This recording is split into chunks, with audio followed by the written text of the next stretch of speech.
नमस्कार दोस्तों, स्वागत है आपका हमारे YouTube चैनल जीके ट्रैकर पे।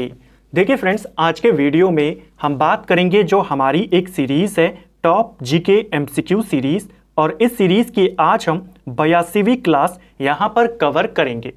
आज के वीडियो में भी आपको जीके के प्रीवियस ईयर क्वेश्चन पूरी डिटेल के साथ, कॉन्सेप्ट के साथ यहाँ पर देखने को मिलेंगे। अगर आपने इस सीरीज के प्रीवियस क्लासेस को नहीं देखा है, आप उनको प्लेलिस्ट में जाके देख सकते हैं। इस पूरी सीरीज में हम आपके जीके के प्रीवियस ईयर के जो क्वेश्चंस होते हैं उनको इस तरीके से कवर करते हैं पूरी डिटेल के साथ, ताकि आपके प्रीवियस ईयर क्वेश्चन का सॉल्यूशन भी हो जाए और आपका रिवीजन भी यहाँ पर हो जाए। तो चलिए दोस्तों, आज की क्लास को शुरू करते हैं। आज का हमारा पहला क्वेश्चन है, ग्रैमी जीतने वाली पहली भारतीय महिला कौन है? जो ग्रैमी अवार्ड्स होते हैं, आपके ग्रैमी अवार्ड्स आपके संगीत के क्षेत्र में दिए जाते हैं, और इस अवार्ड को पाने वाली पहली भारतीय महिला, इनका नाम है तन्वी शाह। ऑप्शन सी सही आंसर हो जाएगा। तन्वी शाह को 2008 में जो एक मूवी आई थी स्लम डॉग मिलियनेयर, उसके लिए ग्रैमी अवार्ड मिला था AR रहमान और गुलजार के साथ। ठीक है, तो ये पहली महिला है जो ग्रैमी अवार्ड यहां पर जीती। अगर आपसे पूछेगा पहले व्यक्ति कौन है भारत के जिनको ग्रैमी अवार्ड मिला था, तो आप कहेंगे जो मशहूर सितार वादक हैं पंडित रविशंकर, ये भारत के पहले व्यक्ति थे जिनको ग्रैमी अवार्ड मिला। पंडित रविशंकर को 1968 में ग्रैमी पुरस्कार से सम्मानित किया गया था। अगर हम ग्रैमी अवार्ड्स की बात करते हैं, क्षेत्र तो हमने देख लिया, म्यूजिक के क्षेत्र में दिया जाता है। इस अवार्ड की शुरुआत 1959 में करी गई थी, और इस अवार्ड की शुरुआत ग्रामोफोन अवार्ड्स के नाम से करी गई। बाद में वो ग्रामोफोन का ग्रैमी हो गया। ठीक है, ये कुछ इंपॉर्टेंट बातें जो आपको इस क्वेश्चन से याद करनी है। नेक्स्ट है, भारत की जलवायु का वर्णन करने के लिए प्रयुक्त सामान्य शब्द क्या है? कुछ दिन पहले ही हमने हमारी भूगोल की डीप क्लासेस में इसको कवर किया था। भारत की जलवायु किस प्रकार की है? भारत की जलवायु उष्णकटिबंधीय मानसूनी जलवायु है। यह क्वेश्चन हाल ही में आपके CHSL के एग्जाम में पूछा गया था। CHSL के एग्जाम में आपसे कई सारे ऐसे क्वेश्चन पूछे गए जो हमने हाल ही में, जो हमारी ज्योग्राफी के टॉपिक्स हैं, उनको कवर किए, चाहे वो मानसून को लेकर हो, जलवायु को लेकर हो, मृदा को लेकर हो, या फिर आपके भारत की वनस्पतियों को लेकर हो। नेक्स्ट है, इलाहाबाद की प्रथम संधि निम्न में से किन किन के बीच में हुई थी? देखिए, अभी तक क्वेश्चन आता था इलाहाबाद की संधि कब हुई, आप सीधा आंसर करते थे 1765 में इलाहाबाद की संधि हो गई। और इस संधि का प्रभाव क्या था? इस संधि के तहत जो बंगाल, बिहार और उड़ीसा था, उसकी दीवानी अधिकार किसको चले गए? अंग्रेजों को चले गए। दीवानी अधिकार यानी राजस्व एकत्रित करने का अधिकार किसको मिल गया? अंग्रेजों को। किस संधि के तहत? इलाहाबाद की संधि। बेसिकली दो इलाहाबाद की संधि होती है। एक है इलाहाबाद की पहली संधि जो होती है अंग्रेजों और मुगलों के मध्य में, और दूसरी इलाहाबाद की जो संधि होती है वो अंग्रेजों और अवध के नवाब के बीच में हुई थी। पहली वाली पूछी है, पहली वाली मुगलों से होती है। उस समय मुगल कौन था? शाह आलम द्वितीय। तो पहली इलाहाबाद की संधि शाह आलम द्वितीय और रॉबर्ट क्लाइव के बीच में होती है, और दूसरी इलाहाबाद की संधि आपके रॉबर्ट क्लाइव यही करेगा सुजाउद्दौला के साथ, जो कि उस समय अवध का नवाब था। ठीक है, सुजाउद्दीन इसका वैसे नाम है, सुजाउद्दीन करना इसे। ये उस समय अवध का नवाब था। ठीक है, जो पहली संधि थी ये आपके 12 अगस्त को करी गई, और दूसरी इलाहाबाद की संधि 16 अगस्त 1765 को करी गई। ये दोनों संधियां बक्सर के युद्ध के बाद हुई थी। तो बक्सर का युद्ध कब हुआ? बक्सर का युद्ध आपके 22 अक्टूबर 1764 में लड़ा गया था। ठीक है, बक्सर का युद्ध किस किस के बीच लड़ा गया? तो एक तरफ अंग्रेज थे जिनका नेतृत्व हेक्टर मनरो कर रहा था, दूसरी तरफ संयुक्त सेना थी जिसमें मीर कासिम था जो बंगाल का पूर्व नवाब था, साथ में अवध का नवाब सुजाउद्दीन, और साथ में मुगल सम्राट शाह आलम द्वितीय। हेक्टर मुनरो की सेना यानी अंग्रेजों की सेना यहां पर जीत जाती है, और उसके बाद ये संधियां यहां पर होती हैं। ठीक है, नेक्स्ट है, उस भौगोलिक विशेषता का नाम क्या है जो यूरोप और अफ्रीका के बीच सीमा का काम करती है? देखिए, क्वेश्चन सिंपल सा ये पूछा है, अफ्रीका को यूरोप से अलग कौन करता है? इन दोनों के बीच में बॉर्डर का काम कौन करता है? सही आंसर है आपका जिब्राल्टर जल डमरू मध्य। ऑप्शन बी सही आंसर हो जाएगा। एक तरफ आपका स्पेन है, दूसरी तरफ आपका अफ्रीका महाद्वीप है जहां पर मोरक्को देश है, और इन दोनों के बीच में है आपका जिब्राल्टर जल डमरू मध्य। ठीक है, जो ये जिब्राल्टर स्ट्रेट है आपके भूमध्य सागर को, इधर आपके भूमध्य सागर है और अटलांटिक महासागर के साथ ये जोड़ता है। क्वेश्चन भी आता है कि किस किस सागर को जोड़ता है, तो जिब्राल्टर आपके अटलांटिक को भूमध्य सागर के साथ यहां पर जोड़ता है। ठीक है, और यूरोप को अफ्रीका से अलग करता है। यूरोप का देश स्पेन को अफ्रीकी देश मोरक्को से अलग करता है। नेक्स्ट है, निम्नलिखित में से केंद्र सरकार का विधायी अंग कौन सा है? विधायी यानी विधायिका की बात हो रही है, विधायिका यानी जहां पर कानून बनेंगे, तो विधायी अंग कौन सा है? संसद हो जाएगा। नेक्स्ट है, निम्नलिखित में से कौन सी फसल काली मिट्टी के लिए सबसे उपयुक्त फसल है? यह भी आपसे एसएससी के द्वारा पूछा गया। कुछ दिन पहले ही हमने भारत की मृदाओं के बारे में बात करी थी। काली मिट्टी सबसे अच्छी किस फसल के लिए मानी जाती है? काली मिट्टी सबसे अच्छी कपास की फसल के लिए मानी जाती है। ऑप्शन ए सही आंसर हो जाएगा। इसीलिए काली मिट्टी को काली कपास की मिट्टी भी कहा जाता है। काली मिट्टी को एक और अन्य नाम से जाना जाता है, इसे रेगूर मिट्टी के नाम से भी जानते हैं। इसके अलावा काली मिट्टी को लावा मिट्टी भी कहते हैं। उत्तर प्रदेश के अंदर काली मिट्टी को करेल मिट्टी के नाम से जाना जाता है। ठीक है, और अगर हम अंतर्राष्ट्रीय स्तर पे बात करें तो अंतर्राष्ट्रीय स्तर पे काली मिट्टी को चेर नोजम के नाम से जाना जाता है। ये सारे नाम किसके हैं? काली मिट्टी के। काली मिट्टी भारत की तीसरी प्रमुख मिट्टी है। ठीक है, काली मिट्टी को स्वतः जुताई वाली मिट्टी भी कहा जाता है, इसको भी हमने देखा था। और भारत में सबसे ज्यादा विस्तार कहां है काली मिट्टी का? किस राज्य में है अगर पूछेगा, आप कहेंगे महाराष्ट्र में है। ठीक है, मालवा का जो पठार है वहां पर भी ज्यादातर काली मिट्टी ही पाई जाती है। क्वेश्चन बना था कि मालवा पठार में कौन सी मृदा है? काली मिट्टी महाराष्ट्र में सबसे ज्यादा पाई जाती है अगर हम राज्य की बात करेंगे। नेक्स्ट है, भारत के पश्चिमी तटों पर गर्मियों के दौरान काफी मात्रा में वर्षा का मुख्य कारण क्या है? गर्मियों के दौरान यानी जब आपका मानसून भारत में प्रवेश करता है, सिंपल भाषा में अगर बात करें, गर्मियों के अंत के तौर पर आपका मानसून भारत में एंटर करता है, ग्रीष्मकाल के बाद मानसून आता है और काफी मात्रा में बारिश होती है पश्चिमी तटों पर। जो ये आपका प्रायद्वीपीय भारत है, इधर है आपका पश्चिमी तट। हमने जब मानसून वाला वीडियो कवर किया था तो हमने पाया था एक आपके यहां से मानसून एंटर करता है और यहां पर ज्यादा बारिश होती है। यहां पर ज्यादा बारिश क्यों हो रही है? क्योंकि यहां पर आपका पश्चिमी घाट है, इससे टकराकर यहां पर आपकी ज्यादा बारिश करवाता है मानसून, और इससे आगे ज्यादा बारिश नहीं हो पाती, इसीलिए यहां पर आपका वृष्टि छाया क्षेत्र है और मरुस्थलीय वन आपके यहां पर पाए जाते हैं। वनस्पति वाले वीडियो में देखा था। तो कॉन्सेप्ट आपका क्लियर है कि पश्चिमी तट पर बारिश ज्यादा होती है पश्चिमी घाट के कारण। ऑप्शन ए सही आंसर होगा। और जो आपका पूर्वी तट है, इधर वाला तट है आपका तमिलनाडु के नजदीक का तट, यहां पर बारिश कब होती है? शीतकाल के दौरान। और वो किससे होती है? जब लौटता हुआ मानसून आता है बंगाल की खाड़ी से, वो यहां से नमी लेकर आता है और यहां पर बारिश करते हुए जाता है। ठीक है, तो आपसे इस तट का पूछा था, इस तट का नहीं। नेक्स्ट है, एक वर्ष के दौरान देश के भीतर उत्पादित सभी वस्तुओं और सेवाओं का मूल्य क्या कहलाता है? तो देखिए, एक साल के अंदर देश की सीमाओं के अंदर, देश के अंदर जितनी भी वस्तुएं सेवाएं बनी हैं, उन सभी का मूल्य उस देश की जीडीपी कहलाता है। जीडीपी यानी कि सकल घरेलू उत्पाद। ऑप्शन बी सही आंसर हो जाएगा। ग्रॉस डोमेस्टिक प्रोडक्ट इसको कहा जाता है, जीडीपी। किसी भी देश के अंदर एक साल में जितनी भी सेवाएं और वस्तुएं होती हैं, उन सब का मूल्य। यहां पर कंफ्यूजन मत करना सकल राष्ट्रीय उत्पाद में। सकल राष्ट्रीय उत्पाद को जीएनपी कहते हैं, ग्रॉस नेशनल प्रोडक्ट। इसमें होता है किसी भी देश के, चाहे अंदर या बाहर, जितनी भी उसने सेवाएं और वस्तुएं उत्पादित किए हैं, उन सब का मूल्य। इसमें सिर्फ देश के भीतर की चीजों को लिया जाता है। ठीक है, हमको यहां पर यही पूछा था, देश के भीतर, तो आपका जीडीपी होगा, न कि जीएनपी। ठीक है, नेक्स्ट है, भारत सरकार ने राष्ट्रीय खेल आयोजनों में उत्कृष्ट उपलब्धि को मान्यता देने के लिए किस वर्ष अर्जुन पुरस्कार देने की शुरुआत करी थी? सिंपल सा क्वेश्चन है, जो लैंग्वेज इतनी हैवी पूछी है एग्जामिनर के द्वारा। अर्जुन अवार्ड कब से शुरू किया गया? किसी भी खेल में अगर आप अच्छा प्रदर्शन करते हैं, चाहे वो राष्ट्रीय हो, अंतर्राष्ट्रीय हो, ओलंपिक में हो, एशियन गेम्स में हो, अगर आप किसी भी खेल में अच्छा प्रदर्शन करते हैं, आपको अर्जुन अवार्ड दिया जाता है। इस अर्जुन अवार्ड की शुरुआत 1961 में करी गई। ऑप्शन सी सही आंसर हो जाएगा।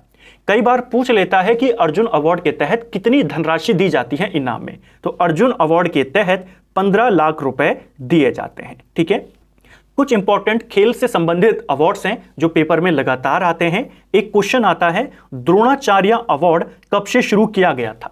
जो द्रोणाचार्य अवार्ड है ये खेल प्रशिक्षकों को, जो कोचेस होते हैं, ये तो खिलाड़ियों को दिया जाता है, जो कोच होते हैं जिनके शिष्य अच्छा करते हैं उनको द्रोणाचार्य पुरस्कार मिलता है और इसकी शुरुआत 1985 से हुई थी। ठीक है, द्रोणाचार्य अवार्ड 2 कैटेगरी में दिया जाता है। एक रेगुलर कैटेगरी में, यानी आपके अगर किसी स्टूडेंट ने हाल ही में अच्छा किया है तो आपको मिलेगा, और दूसरा होता है लाइफ टाइम में, यानी जीवन भर के योगदान के लिए।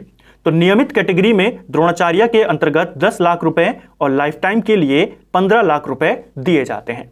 तीसरा इंपॉर्टेंट खेल अवार्ड जो है आपका, हम क्रमवार देख रहे हैं, वो है आपका मेजर ध्यानचंद खेल रत्न पुरस्कार। इसी को पहले राजीव गांधी खेल रत्न पुरस्कार कहते थे। 1991-92 से इसकी शुरुआत हुई है। पहली बार उसी समय दिया गया था, विश्वनाथन आनंद को सबसे पहले दिया गया। इसके तहत 25 लाख रुपए दिए जाते हैं। और एक है आपका Dhyan Chand lifetime achievement award, ये दिया गया था 2002 से शुरू और इसके तहत 10 लाख रुपए दिए जाते हैं। ठीक है, ये कुछ अवार्ड्स थे जो आपको ध्यान रखने हैं। भारत में जंगली गधे और ऊंट किस प्रकार के वनों में पाए जाते हैं? अभी हमने वनस्पतियों के बारे में देखा था। तो ऊंट आदि आपके कहां ज्यादा पाए जाते हैं? राजस्थान के इलाके में। और राजस्थान के साइड पश्चिमी भारत में, राजस्थान, गुजरात, कौन सी वनस्पति पाई जा रही थी? कांटेदार वन और झाड़ियां, जिनको मरुस्थलीय वन भी कहते हैं। ऑप्शन सी इसका सही आंसर हो जाएगा। ठीक है, नेक्स्ट है, प्लेइंग इट माई वे आत्मकथा किस क्रिकेट खिलाड़ी के द्वारा लिखी गई है? तो एक आत्मकथा है प्लेइंग इट माई वे। यह किताब कई बार रिपीट हो चुकी है। यह आत्मकथा है सचिन तेंदुलकर की। ऑप्शन डी सही आंसर हो जाएगा।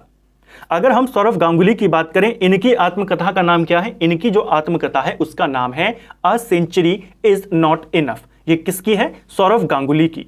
सुनील गावस्कर की बात करें तो इनकी आत्मकथा का नाम है सनी डेज। इस चीज को ध्यान रखेंगे। और युवराज सिंह की बात करें, इनकी आत्मकथा का नाम है the test of my life.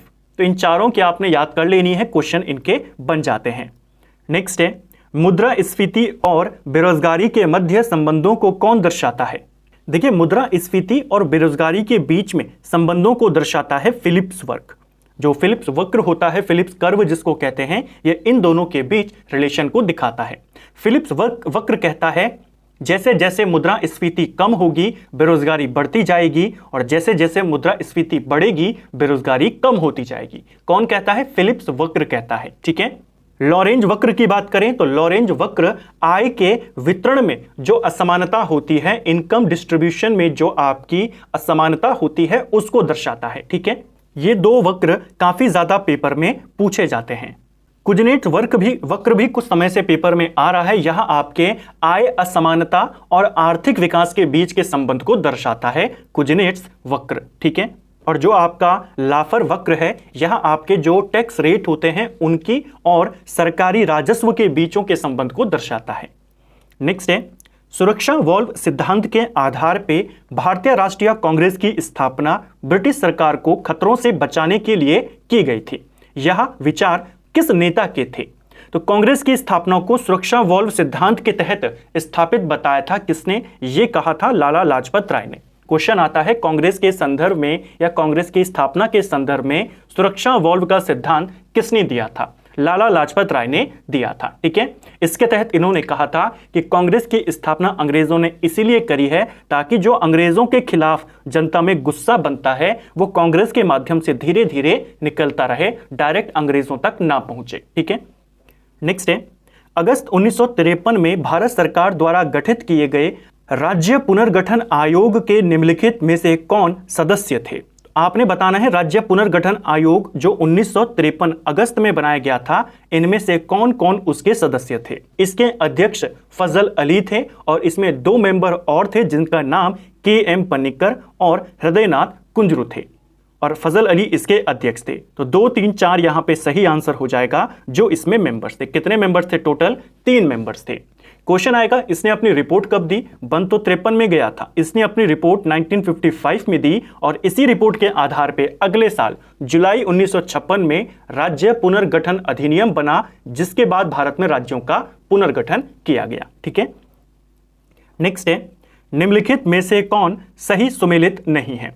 तो इनमें से कौन सुमेलित नहीं है? एक तरफ आपको क्षेत्र दिए गए हैं और ये क्षेत्र किस खनिज के लिए फेमस हैं, दूसरी तरफ वो दिया गया है। कुद्रेमुख क्षेत्र की बात करें, ये कर्नाटक में आता है, ये लौह अयस्क के लिए फेमस है, आपका सही है।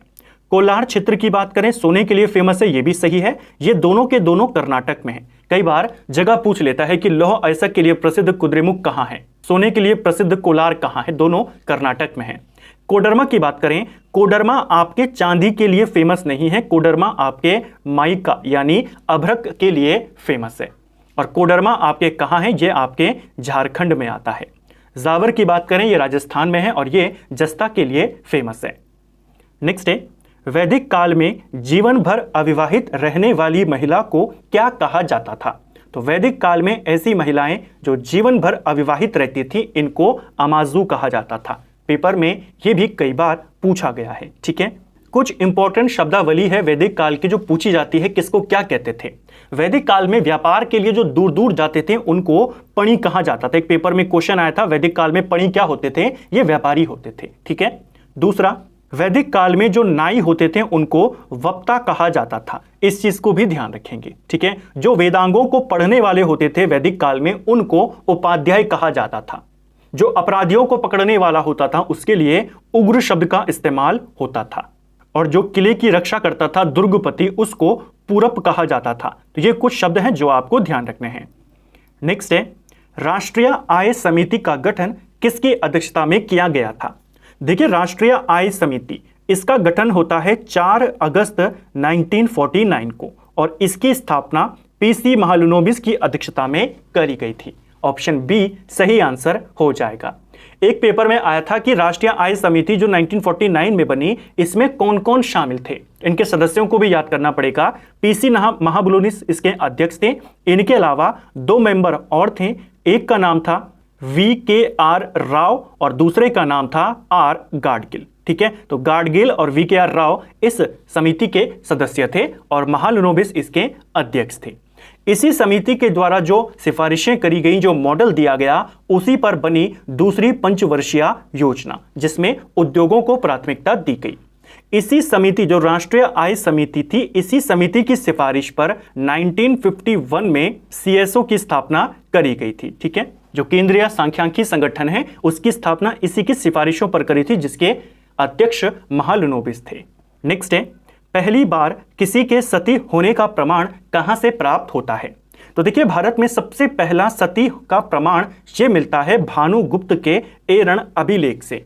कई बार क्वेश्चन आता है, एरण अभिलेख किसका है? भानुगुप्त का है। भानुगुप्त एक गुप्त शासक था। यह अभिलेख 510 ईस्वी का है। ठीक है, और इस अभिलेख में यह बताया गया है कि भानुगुप्त का एक सेनापति था जिसका नाम था गोपराज, और इसकी जो स्त्री थी, इसकी जो पत्नी थी, उसके सती होने का उल्लेख इस अभिलेख में किया गया है। तो एरण अभिलेख कब का है? 510 ईस्वी का। किसका है? गुप्त शासक भानुगुप्त का। क्यों फेमस है? क्योंकि सती प्रथा का पहला उल्लेख इसी में हमको देखने को मिलता है।